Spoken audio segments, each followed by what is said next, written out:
ये कथा द्वापर युग की है, जब भगवान श्री कृष्ण के सुदर्शन चक्र ने काशी को जलाकर राख कर दिया था। बाद में यह वाराणसी के नाम से प्रसिद्ध हुआ।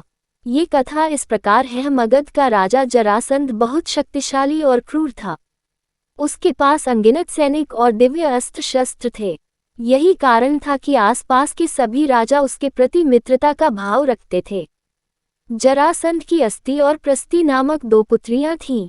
उनका विवाह मथुरा के राजा कंस के साथ हुआ था। कंस अत्यंत पापी और दुष्ट राजा था। प्रजा को उसके अत्याचारों से बचाने के लिए भगवान श्री कृष्ण ने उसका वध कर दिया।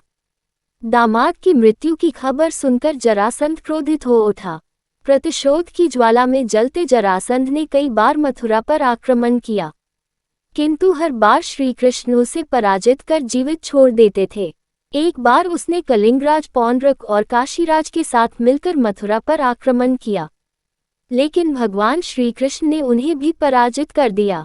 जरासंध तो भाग निकला, किंतु पौंड्रक और काशीराज भगवान के हाथों मारे गए।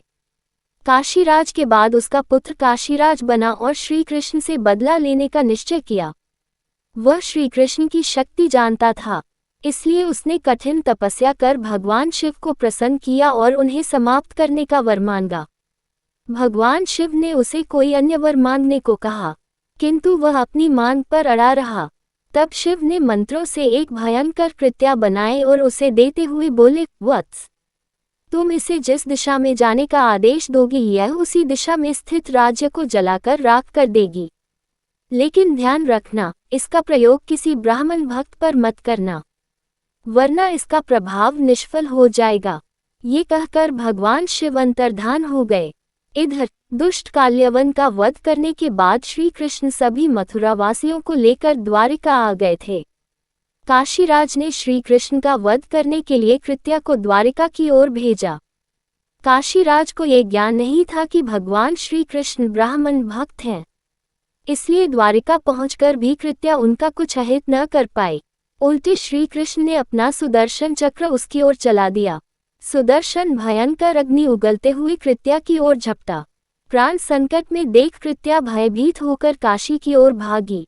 सुदर्शन चक्र भी उसका पीछा करने लगा।